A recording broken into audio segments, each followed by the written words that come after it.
Assalamualaikum warahmatullahi wabarakatuh. Selamat malam Sobat Pemilu Kabupaten Raja Ampat. Pada malam hari ini kita kedatangan tamu istimewa, tamu yang paling spesial, pimpinan KPU RI, Ibu Dr. Anda Evi Novida Ginting Manik. Sekali lagi selamat datang di negeri para raja, di negeri Bahari. Semoga kedatangan Ibu membawa berkah bagi negeri ini. Selanjutnya kita akan ngobrol-ngobrol santai saja, Bu. Iya. Pertama, tentu jika kita melihat dari profil perjalanan karir Ibu, tentu sangat panjang di internal KPU atau sebagai penyelenggara pemilu. Sebenarnya apa pengalaman Ibu sebelum sampai pada anggota KPU RI, atau paling tidak pengalaman informalnya, mungkin jauh sebelum Ibu sebagai anggota KPU RI atau sebagai di masa masih menjadi mahasiswa, tentu pasti akan bergabung di organisasi mahasiswa atau organisasi ikatan mahasiswa atau apapun itu bentuknya, sehingga itu juga menjadi bagian dari dorongan sehingga seorang ibu yang hebat sampai pada anggota KPU RI periode 2017-2022. Baik, ini mohon maaf ya Pak Arsad. Terima kasih ya atas ucapan selamat datangnya, dan tentu ini juga menjadi satu kebahagiaan bagi saya bisa berada di negeri raja-raja dan yang punya ribuan pulau ya. Dan tentu ini juga menjadi satu kebanggaan karena kita melihat ya saja Ampat ini dalam pemilihan kepala daerah 2020 yang lalu memiliki prestasi ya, di mana dalam penggunaan Sirekapnya menjadi yang tercepat di daerah timur gitu ya. Nah, ini satu kebanggaan. Nah, dari pertanyaannya tadi yang berkaitan dengan bagaimana perjalanan saya sampai di KPU RI, ya saya akan bicara bahwa saya sebenarnya ini adalah staf pengajar ya di FISIP USU yang pada tahun 2003, yaitu sebelum 2003 ini kan kemudian kita ada masa reformasi, ada amandemen Undang-Undang Dasar 1945, di mana terbentuknya kemudian Komisi Pemilihan Umum yang independen. Dan setelah itu Komisi Pemilihan Umum dibentuk secara nasional yang independen ya. Itu kemudian Komisi Pemilihan Umum membentuk juga KPU di daerah gitu ya. Nah, KPU di daerah itu baik provinsi maupun kabupaten kota itu merekrut orang-orang yang dianggap independen. Jadi unsur-unsur yang di dalamnya terlibat itu adalah dari perguruan tinggi, dari teman-teman NGO dan juga penggiat pemilu ya, dan wartawan ya, dan beberapa lain yang tentu dianggap independen. Ini dalam arti tidak terlibat partai politik dan juga bukan unsur pemerintah gitu ya. Nah, kita dari FISIP USU dari universitas ya Sumatera Utara, itu yang universitas yang cukup besar ya, karena universitas negeri ya. Kita juga diminta untuk mengirimkan orang-orang ya, dari sanalah mulainya kita terlibat untuk mengikuti seleksi KPU di Kota Medan ya. Jadi bukan hanya di Kota Medan ya, di hampir semua, tapi saya memilih untuk di Kota Medan dan terpilih menjadi anggota KPU ya di Kota Medan pada periode pertama, dan kemudian juga mengikuti kembali ya untuk seleksi berikutnya di tahun 2008. Jadi saya anggota KPU pertama 2003-2008, selanjutnya 2008 ke 2013 itu saya menjadi ketua KPU Kota Medan. Nah, seterusnya saya kembali mengikuti seleksi di 2013 untuk KPU Provinsi dan terpilih menjadi anggota KPU Provinsi sampai di tahun 2017, di mana dimulai tahun 2016 sampai 2017 April itu kemudian proses seleksi KPU RI, dan alhamdulillah saya terpilih. Dan kemudian saya meniti karir saya terakhir di KPU Republik Indonesia sampai saat ini ya, dan akan berakhir di bulan April tahun 2022. Itulah perjalanan saya di penyelenggaraan pemilu ya di KPU. Dan dari sisi organisasi sih saya sebenarnya tidak terikat dalam satu organisasi ya. Pada waktu saya mahasiswa ya, organisasi yang ada saya mengikuti organisasi, tetapi saya tidak terlibat dalam kepengurusan, dan juga saya lebih banyak kegiatan itu yang berkaitan dengan olahraga gitu ya. Jadi bergabung dalam tim-tim olahraga dan mengikuti pertandingan-pertandingan yang saya lebih menyukai seperti itu gitu ya, untuk kegiatan-kegiatan. Karena olahraga itu kalau kita bisa berkompetisi di bidang olahraga, di sana kita diajari tentang sportivitas. Benar. Jadi kalah menang soal biasa ya. Kemudian kita tidak perlu melakukan hal-hal yang curang untuk mencapai kemenangan. Cukup melatih diri semakin baik supaya kita bisa kemudian memenangkan pertandingan tersebut. Jadi di sana kita banyak belajar bagaimana kita kerja tim, ya, kerja tim, dan kita nggak boleh individual gitu ya, nggak boleh egois gitu ya, kerja tim supaya kita bisa berhasil. Dan kemudian ketika kita kalah, kita juga jangan marah-marah, jangan menyalahkan orang lain, tetapi melihat diri kita sendiri, apa sih kekurangan kita, apa kekurangan tim kita. Dan itu menjadi satu pembelajaran ke depan untuk memacu, memotivasi kita supaya lebih baik. Itu yang selalu yang saya lakukan gitu ya, karena itu juga dorongan orang tua ya, agar kami semua bisa terlibat dalam olahraga, di mana dia melihat bahwa dari sanalah seorang anak itu bisa belajar soal sportivitas.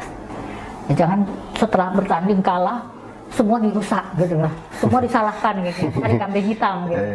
Bukan seperti itu diajarkan seperti itu. Makanya bagi saya soal hal-hal yang berkaitan dengan kalah menang itu harus diterima dengan baik gitu. Harus yang dilihat adalah diri kita sendiri. Kenapa kita seperti itu, bukan menyalahkan orang lain. Gitu Pak. Baik. Apa namanya? Sewaktu Ibu terpilih sebagai salah satu anggota KPU RI periode 2017-2022 itu, sempat di salah satu media online namanya Tribun News itu menulis dengan topik judul pendekar penyelenggara pemilu, satu-satunya perempuan hebat. Di utara maksudnya? Iya, boleh dikatakan seluruh Indonesia saat itu. Dalam konteks penyeleksian saat itu, karena dari sekian perempuan-perempuan hebat yang ikut seleksi pada saat itu, dan Ibu adalah merupakan pilihan terbaik yang saat itu diputuskan oleh tim sel. Dan kemudian di setelah yang sama juga berbagai apresiasi yang diberikan oleh Bawaslu Kota Medan dan beberapa NGO, pegiat pemilu dan lain-lain. Saya menjadi penasaran apa yang paling berkesan yang Ibu tinggalkan di KPU Kota Medan semenjak Ibu menjadi Ketua KPU Kota Medan, selanjutnya menjadi anggota KPU Provinsi Sumatera Utara. Apa yang paling berkesan Bu, sehingga ini sangat diapresiasi baik oleh seluruh aktivis atau pegiat pemilu saat itu, dan juga berbagai dukungan dari berbagai kalangan. Ini tentu menggeligat hati juga untuk kita tentu ingin mengetahui itu. Kira apa yang paling berkesan Bu yang Ibu tinggalkan di saat Ibu masih menjadi Ketua Kota Medan? Kalau saya ini kan nggak punya target apa-apa ya, kerja saja sesuai dengan apa yang aturan yang ada gitu ya. Terus kemudian bagaimana saya berupaya setiap saya melakukan pekerjaan itu tidak boleh sampai berbuat yang tidak adil gitu ya, karena ini antar peserta dan sebagainya. Dan saya berupaya juga kerja untuk kerjasama dengan baik ya dengan semua stakeholder yang ada. Dan menurut saya juga nggak tahu kenapa mereka punya pandangan yang begitu ya. Saya terharu juga waktu mendengarkan pandangan mereka seperti itu ya. Yang pasti saya kerjanya strict gitu aja, strict dengan aturan gitu ya. Dalam mengambil keputusan saya tidak bisa diintervensi gitu ya.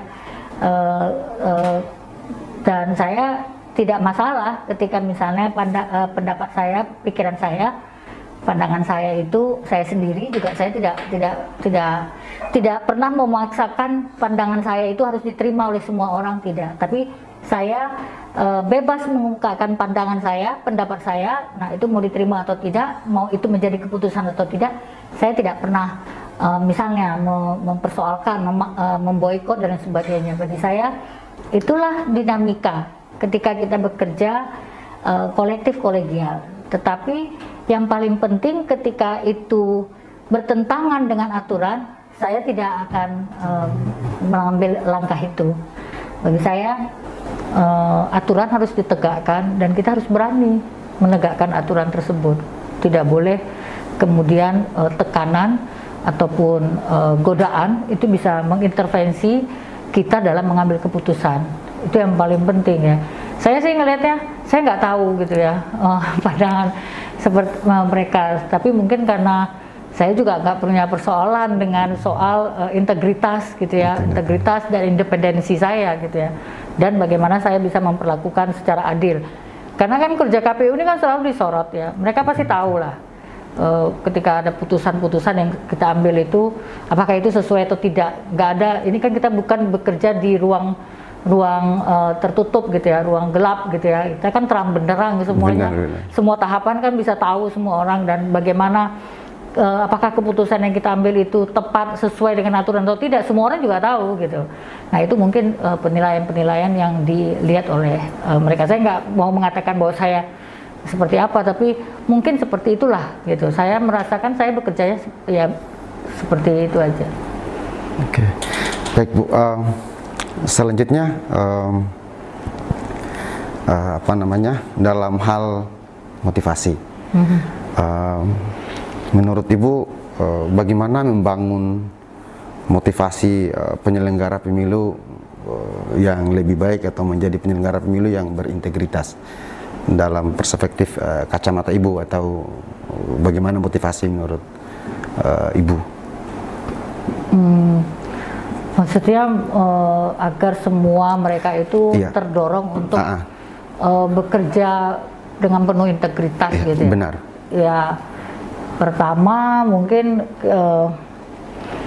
semua kita ini kan memiliki apa ya, nilai-nilai gitu ya terhadap apa yang benar, apa yang tepat, apa yang tidak benar dan tidak tepat gitu ya, ataupun tidak.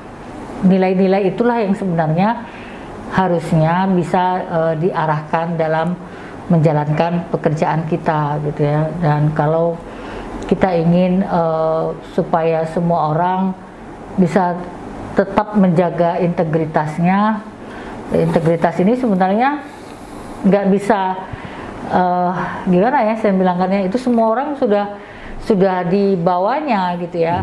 Itu kan soal kejujuran gitu ya, soal kejujuran, dan kejujuran itu kan sebenarnya ya harusnya sudah dimiliki ya untuk oleh semua penyelenggara. Benar. Dan bagaimana kita mau menjaga itu ya tentu ini harus terus dipupuk, dan kita harus punya benteng-benteng lah yang kita siapkan untuk terhindar dari perbuatan-perbuatan yang mungkin godaannya besar, tekanannya besar, bisa diintervensi dan sebagainya. Karena ini menjadi salah satu ya yang harus diperkuat gitu ya, yang harus dijaga terus agar KPU kemudian bisa berhasil ya dalam mengerjakan tugas-tugasnya. Karena kita banyak sekali keputusan-keputusan kita ini kan berkaitan dengan kepentingan peserta pemilu gitu ya. Dan di dalamnya itu tentu kita sangat dibutuhkan orang-orang yang bisa bekerja jujur dan adil ya. Ini semua tentu tergantung kepada integritasnya gitu ya. Makanya saya gimana ya memotivasi itu ya, dorongan-dorongan itu ya tentu harus terus diberi diingatkan, dan juga apa yang kemudian safety net itu ada di sesama di kolega sendiri, gitu ya, di internal, yang perlu saling menjaga, dan juga semua pihak juga harusnya sadar bahwa apa yang dikerjakan KPU ya tentu masih tetap di dalam jalur yang sebenarnya lah, jalur yang benar gitu ya, dan itu tentu semua pihak harus bisa mengikuti seluruh aturan ya, sehingga apa yang kita kerjakan itu juga bisa sama-sama lah saling menjaga dan terhindar dari hal-hal yang mungkin bisa menjerumuskan gitu ya. Mungkin itu ya. Saya juga pertanyaan tadi agak bingung. Oke Bu. Terakhir. Perbincangan sebagaimana apa namanya beberapa poin-poin penting dan profiling yang telah dijelaskan oleh Ibu. Namun rasanya tidak pas sekiranya pada sesi segmen terakhir ini kita tidak mencoba untuk apa namanya menutup dengan mungkin semacam sebuah challenge. Jadi ada semacam challenge begitu. Sebelum saya akhiri perbincangan kita pada malam hari ini, Bu, jadi kalau saya sebutnya suami, pasti Ibu menjawabnya pasti ganteng, pasti. Kemudian memang sebenarnya ganteng. Iya. Kalau saya sebutnya ya kira-kira begitu gambaran umumnya. Oke, kita mulai Bu challenge-nya. Oke. Oke. Suami? Ganteng. KPU? Jaya. Bawaslu? Pengawas. Jabatan? KPU. Raja Ampat? Indah. KPU Papua Barat? Hebat. Baik, terima kasih Bu. Demikian perbincangan kita pada malam hari ini dengan pimpinan anggota KPU RI, Dr. Anda Evi Novita Ginting Manik. Kita tutup perbincangan kita pada malam hari ini.